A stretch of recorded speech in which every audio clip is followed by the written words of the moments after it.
Давай мне 1000 причин, почему ты не выучил казахский. Давай.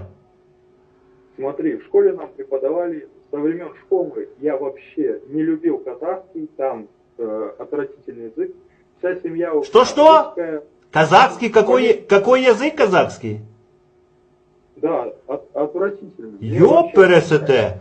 Госязык страны, где ты живешь, называешь отвратительным? На этом языке разговаривают те люди, которые спасли твоих предков. Ты уже не должен так делать. Что? У нас говорят все на русском языке. Зря загугли его. Здесь смысл казахского учить нету. Ты из какого города? Где? Оскимен? Зырянов. Зыряновск? А может Алтай называется правильно?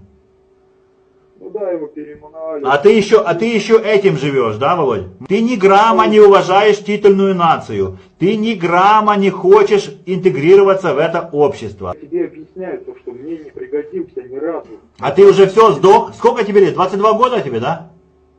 Национальная страна. Какая? Если ты Какая страна? за это не отпиздят. Какая страна?